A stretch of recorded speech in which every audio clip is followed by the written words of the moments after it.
As invasões holandesas no Brasil. É sobre isso que nós vamos falar hoje.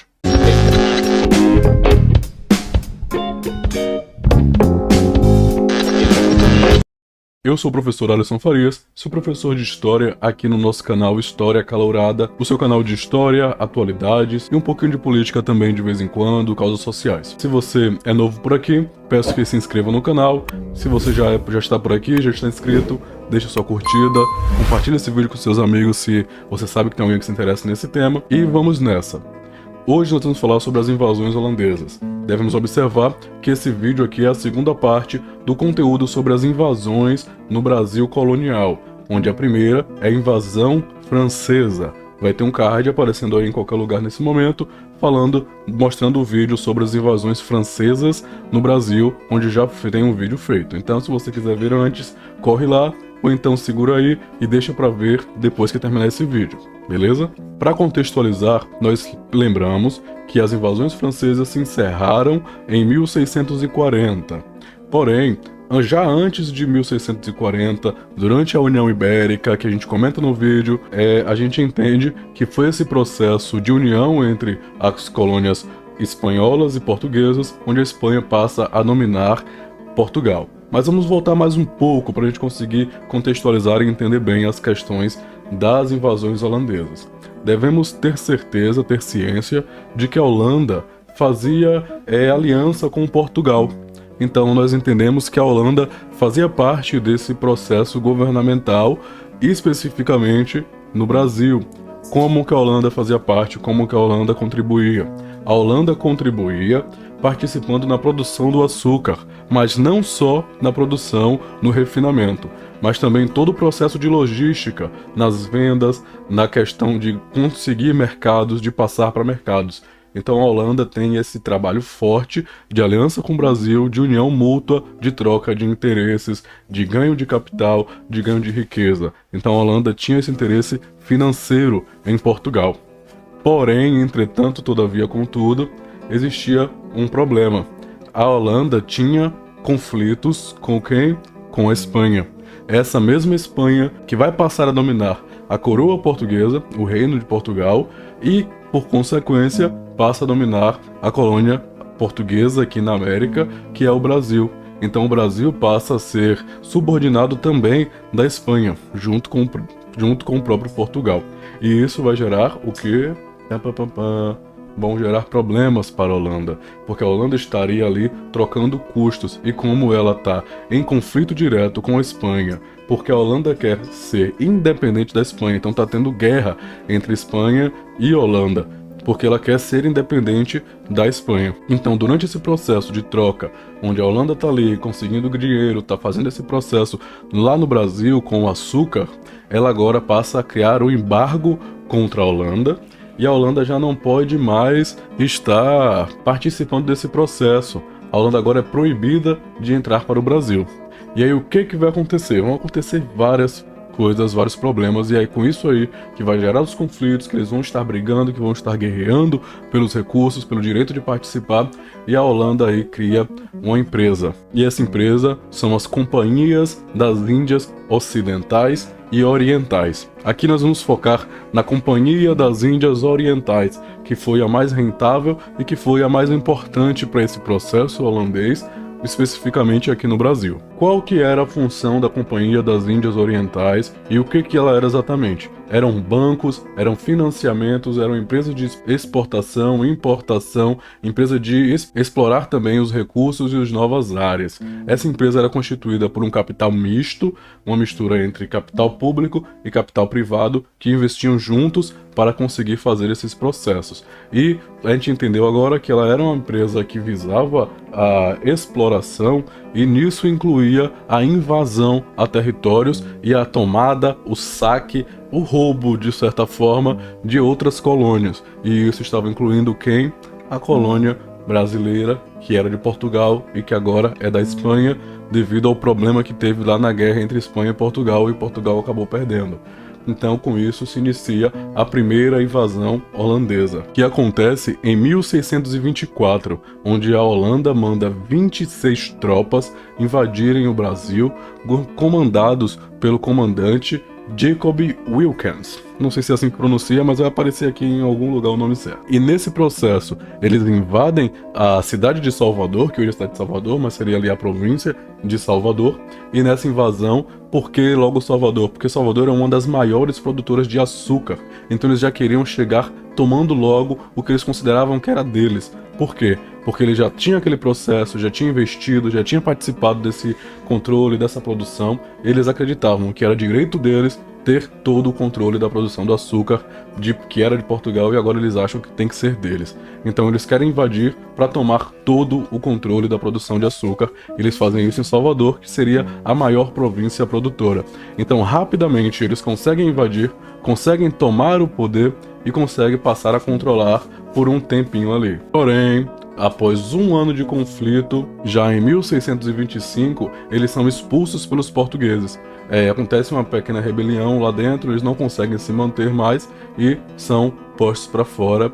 E aí nós vamos dar entrada já na próxima invasão. Logo, a próxima invasão já acontece em 1630, porém dessa vez muito mais organizada, já conhecendo um pouco de como é a dinâmica de defesa das províncias da Bahia, do Brasil, né, por parte dos espanhóis que estavam ali organizando, e eles fazem essa invasão dessa vez em Pernambuco, onde eles conseguem tomar devido à sua melhor organização nesse momento e rapidamente começam a invadir e tomar outras províncias e rapidamente conseguem dominar o Nordeste do Brasil. E os anos vão se passando, vão tendo conflitos, eles vão expandindo a sua dominação e em 1637, já 7 anos depois, eles já estão dominando algumas das maiores províncias produtoras de açúcar do Nordeste, que seria o Pernambuco, Itamaracá, Paraíba e o Rio Grande.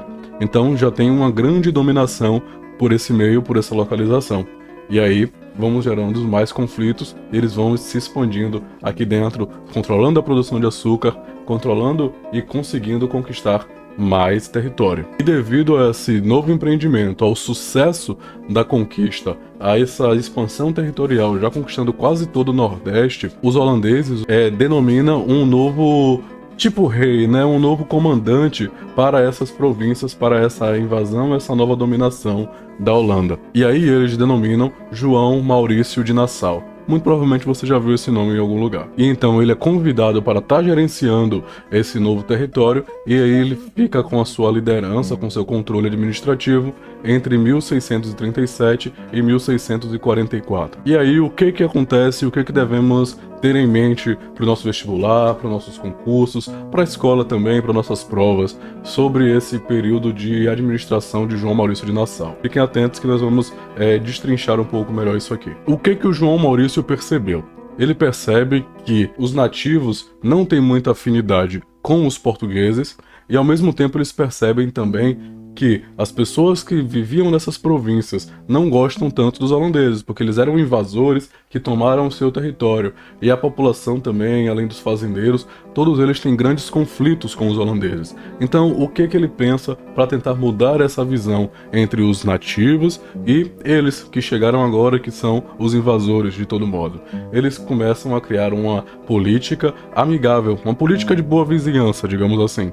E eles começam a ter um processo de concessão de empréstimos. Para quem eram esses empréstimos? Para os fazendeiros, para os produtores de açúcar, para os donos de engenho. Então eles começam a oferecer empréstimos para que essas pessoas possam aumentar a sua produção e assim também ficar mais contentes com o governo holandês. Então isso, ao mesmo tempo que vai servir para se aproximar, também vai ser uma forma de estar investindo e estar ampliando a sua produção, que já é uma das maiores nesse momento, né? Então ele investe em concessão de empréstimos para ampliar sua renda e ao mesmo tempo se aproximar desses fazendeiros, desses produtores, dos donos de engenho. O que mais ele faz? Porque aí ele agradou os patrões, digamos assim, ele está agradando a alta elite, a nobreza daquela região.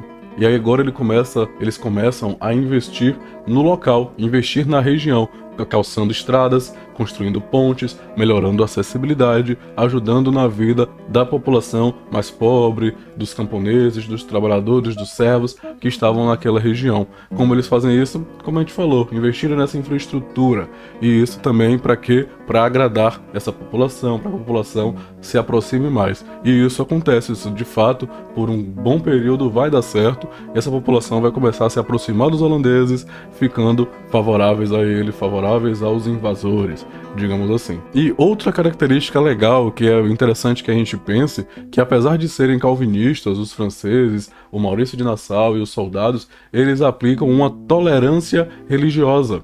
Que isso é muito interessante se falar, que era difícil naquele momento. Os portugueses eram intolerantes religiosos, não permitiam a adoração de outros deuses ou outras religiões, enquanto os holandeses permitem essa adoração, esse culto a outras culturas. Isso por parte dos indígenas, dos escravizados que estavam ali na colônia e também dos próprios portugueses que quisessem aderir a outras perspectivas. Então eles permitem, o que leva também nessa parte da fé, da mentalidade dessas pessoas que ajuda nessa adesão à construção holandesa que está acontecendo no Brasil, que muitos denominam de Brasil holandês. Se estiver gostando, não esquece de seguir a gente se você ainda não seguiu, tá bom? E ativa o sininho para não perder os próximos vídeos. Vamos seguindo.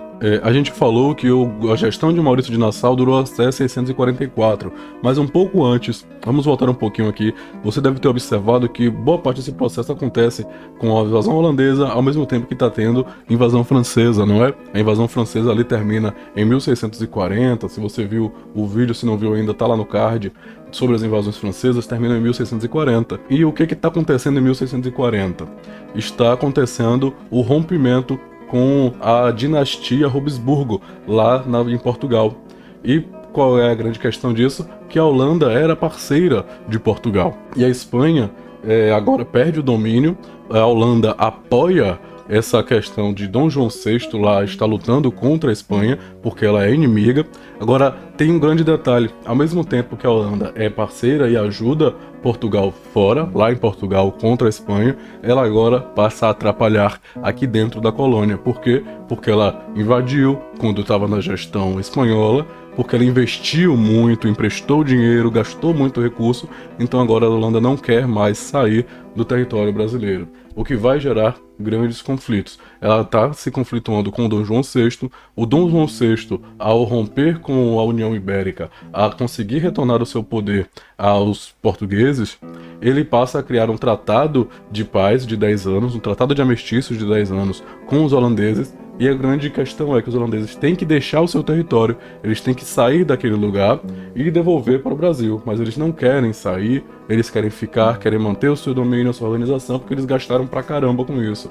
Mas aí, devido a essa pressão portuguesa, a Holanda passa a mudar a sua política, que antes era de agradar os colonos, de agradar os camponeses, aquela população que estava ali, ele passa a ter uma administração muito mais rigorosa. E com essa questão de uma gestão mais rigorosa, passa a se cobrar impostos, passa a se cobrar os empréstimos que tinham feito para tentar recuperar o dinheiro que ele tinha gastado investindo, tentar recuperar mais rápido. E com isso, o que era um agrado por parte dos colonos e camponeses passa a ter uma repulsa. E devido a essa gestão muito rigorosa, cria-se um sentimento de querer expulsar, de territorialização, digamos assim, não sei se é a melhor palavra para usar aqui, mas surge esse sentimento, surge essa repulsa mesmo, devido à grande pressão que os holandeses estavam colocando para as pessoas daquela região nordeste, da nossa região nordeste, eu sou do nordeste aqui, quem é também dá um salve aí nos comentários. Ele começa a ser pressionado, esse povo começa a ser pressionado, e aí surge esse sentimento,